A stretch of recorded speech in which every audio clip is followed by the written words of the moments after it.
अस्सलाम वालेकुम एवरीवन। बेटा आज हम अपना सेकंड लेक्चर स्टार्ट कर रहे हैं और वो टॉपिक है हमारा law of constant return. Previous class के अंदर हमने आपके साथ डिस्कस किया था लॉ ऑफ इंक्रीजिंग रिटर्न। आज हम देखेंगे बेटा लॉ ऑफ कांस्टेंट रिटर्न क्या होता है। लॉ ऑफ कांस्टेंट रिटर्न का मतलब होता है कि जब हम वेरिएबल फैक्टर को अप्लाई करें फिक्स फैक्टर के ऊपर, और यानी हम लेबर और कैपिटल को अप्लाई करें ज़मीन के ऊपर, और वहाँ से हमें जो एडिशनल आउटपुट मिल रहा हो वो सेम मिल रहा हो हर एडिशनल वेरिएबल फैक्टर से। यानी जैसे मैं अगर लेबर बढ़ा रहा हूँ तो हर लेबर के इंक्रीज होने से मेरे एडिशनल आउटपुट में भी सेम इजाफा हो रहा हो। अब जैसे फॉर एग्जांपल अगर मैं किसी फैक्ट्री में काम कर रहा हूँ और मैं अगर वहाँ पर ये जैकेट्स बना रहा हूँ और मैंने 5 जैकेट्स बनाई हैं, एक और लेबर आ गई वो भी मेरे साथ 5 जो है वो जैकेट ही प्रोड्यूस कर रहा है, थर्ड लेबर आ गई वो भी मेरे साथ मिलकर 5 जैकेट ही प्रोड्यूस कर रहा है, टोटल तो 15 हो गई। लेकिन हर एडिशनल वेरिएबल फैक्टर के आने से यानी लेबर के आने से जो एडिशनल आउटपुट है वो आपको कैसा मिल रहा है, सेम मिल रहा है। तो इसका मतलब वहां पे कौन सा लॉ एप्लीकेबल हो रहा है, वहां पर law of constant return applicable हो रहा है। तो आइए देखते हैं सबसे पहले इसकी स्टेटमेंट, ताकि ये बात आपको और ज्यादा क्लियर हो जाए। Other things remaining same,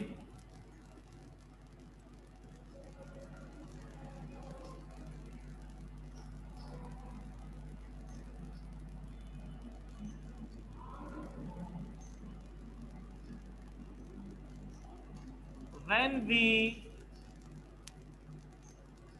apply the variable factor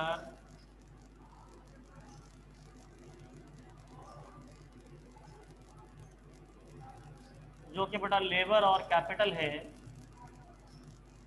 over fixed factor जो कि बेटा लैंड है, देन द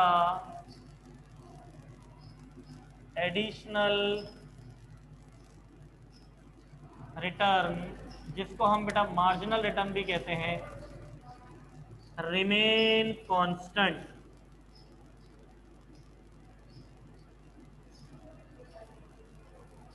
तो देखिए जो बात हमने आपके साथ डिस्कस की कि हम वेरिएबल फैक्टर को अप्लाई करें फिक्स फैक्टर के ऊपर और वहां से हमें जो एडिशनल रिटर्न मिल रहा हो वो सेम मिल रहा हो, तो इसका मतलब वहां पे कौन सा लॉ अप्लाई होगा, law of constant return.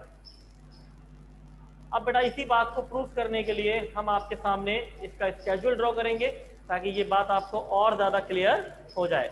Statement एक बार फिर देख लीजिए।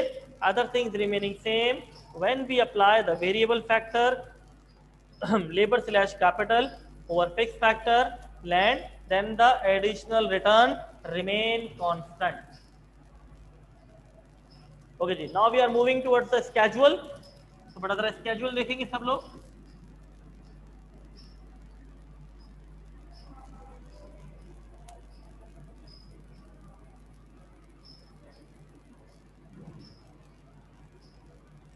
हम यहाँ पे ले रहे हैं बेटा फिक्स फैक्टर, यहाँ पे हम ले रहे हैं वेरिएबल फैक्टर, यहाँ पे हम ले रहे हैं टोटल प्रोडक्ट और यहाँ हम ले रहे हैं मार्जिनल प्रोडक्ट। फिक्स फैक्टर बेटा आपका फिक्स है 5 5 5 5 5। वेरिएबल फैक्टर बेटा आपका 1 2 3 4 और ये 5। टोटल प्रोडक्शन बेटा फर्स्ट से आपको जो मिल रही है वो मिल रही है 4, सेकंड से वो हो गई 8, थर्ड से वो हो गई 12, फोर्थ से हो गई 16 और फिफ्थ से हो गई वो 20। अब आप देख सकते हैं कि जो एडिशनल चेंज आ रहा है इसमें वो आ रहा है बेटा 8 में से 4 को माइनस करें 4 आ रहा है, 12 में से 8 को माइनस करें 4 आ रहा है, यानी हर एक से जो एडिशनल इंक्रीज हो रहा है वो कांस्टेंट है।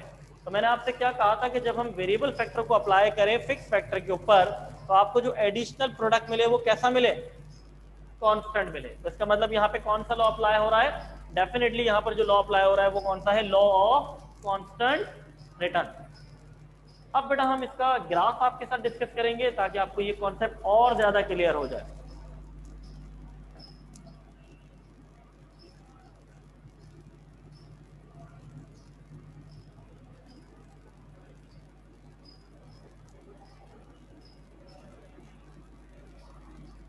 हम बेटा एक्स एक्सिस पे ले रहे हैं variable factor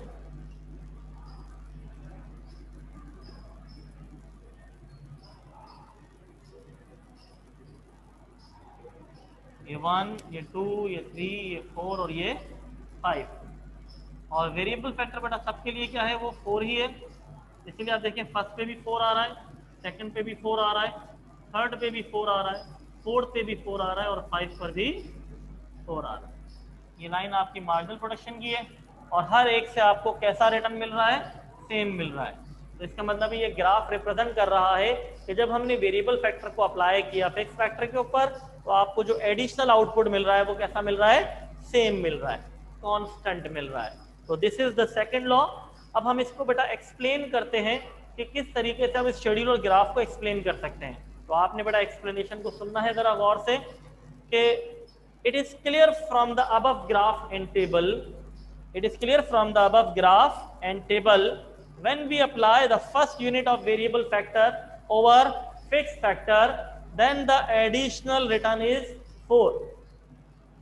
On applying second unit, it is again 4. On the fifth unit, it remains 4. It means that when we apply the variable factor over fixed factor, then the additional return remain constant. So by this way, we can explain this law of constant return. ये बेटा हमारा दूसरा topic इस chapter का complete हुआ। आपको इसमें कोई भी क्वेरी हो तो बेटा फील फ्री टू आस्क और आप व्हाट्सएप पे हमसे ये चीजें डिस्कस कर सकते हैं। हमारा जो नेक्स्ट टॉपिक होगा बेटा थर्ड लेक्चर के अंदर, वो होगा लॉ ऑफ डिक्रीजिंग रिटर्न या law of diminishing marginal return, both are same. अब इसको बेटा हम आपसे डिस्कस करेंगे नेक्स्ट लेक्चर में, क्योंकि ये आपका लॉन्ग का टॉपिक है और ये आपके पेपर में ज्यादातर लॉन्ग क्वेश्चन में पूछा जाता है 10 मार्क्स का। तो इंशाल्लाह वो हमारा नेक्स्ट क्लास का लेक्चर हम आपके साथ नेक्स्ट क्लास में डिस्कस करेंगे। अपना बहुत ख्याल रखिएगा, टेक केयर ऑफ योरसेल्फ, अल्लाह हाफिज।